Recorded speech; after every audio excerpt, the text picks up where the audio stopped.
Қайырлы кеш, қазақ елі, қалдарыңыз қалай?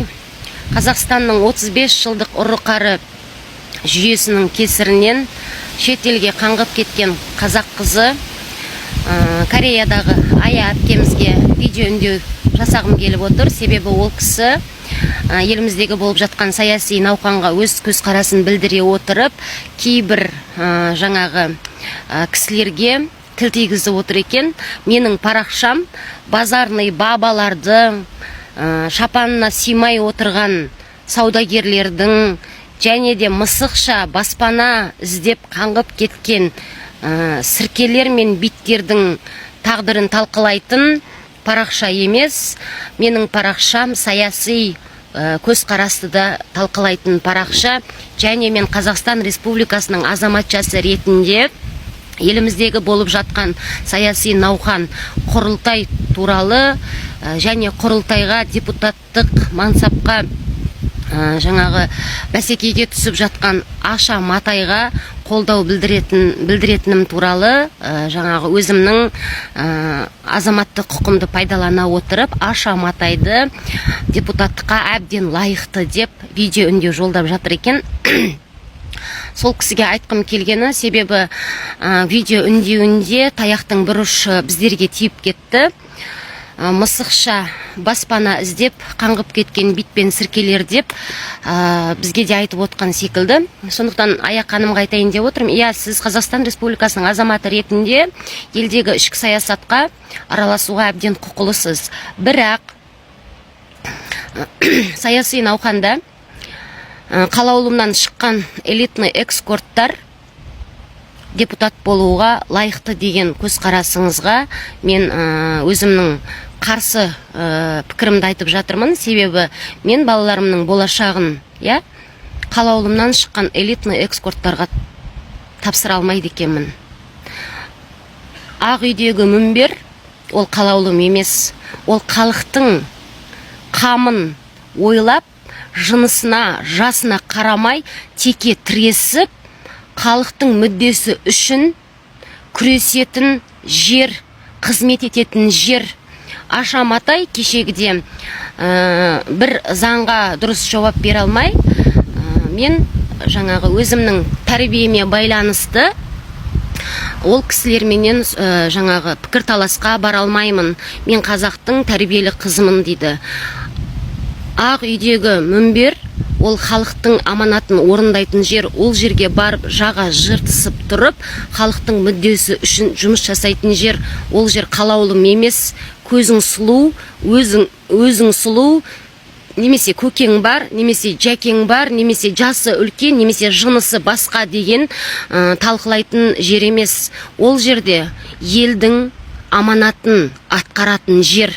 Сондықтан жаңағы базарный бабалар, қаңғып жүрген бит пен сіркелер деген әңгімені тоқтатыңыз. Саяси көзқарасыңызды дұрыстап айтыңыз. Мен қалаулымнан шыққан элитный экскорттарға, яғни Аша Матайға қазақ елінің жастарының болашағын тапсыра алмайды екенмін. Шымшық сойса да қасабы сою керек. Ел тағдыры ойыншық емес, түсініңіздер ма? Біледі екенмін, сөйлейді екенмін деп тілдеріңізбен жан жақты сыпырудың қажеті жоқ. Саяси көзқарастың да орны болады. Білмей тұрып, көзіменен сөзіне немесе көркіне шапан жауып сыйлауды қойыңыздар. Аузы қисық болса да байдың баласы сөйлесін деген заман бітті, Ая ханым. Жаңағы Мадина деген шапан сататын қызға да тіл тигізіп отырсыздар да. Тоқтатыңыздар. Анау 5 сантиметр тілдеріңізді сала құлаш қылып, бастарыңыз симайтын жерге мұрындарыңызды сұқпай. Құрылтай, депутаттық, ол ойыншық дүние емес. Ол халықтың аманатын орындайтын жер. Ол жерге кісіменен пікір таласқа шығып, жаға жыртысып, халық үшін, халықтың мүддесі үшін күрес алмайтын адамдарға орын жоқ. Мәдениеттеріңізді, тәрбиелеріңізді бірінші үйлеріңізде жаңағы құрметтеріңізді үйлеріңізде жасаңыздар. ол жерде жаға жыртысып тұрып, халықтың мүддесі үшін күресіп, халыққа жағдай жасайтын жер. Жетер 35 жылдан бері өзі жақсы, көзі жақсы, көкесі бар, дүниесі бар деп депутаттыққа апарып, өңшең тауықтың боғы құсап, 148 депутатты асырап, халықтың мүддесі үшін күреспей, барлығы бір уақытта, бір мезетте, бір дауысты беріп, 35 жыл халықтың мүддесіне еш нәрсе шешілген жоқ. Сондықтан Аша-Матай сұлу екен, немесе көкесі бар екен, жәкесі бар екен деген дүниені тоқтатыңыздар.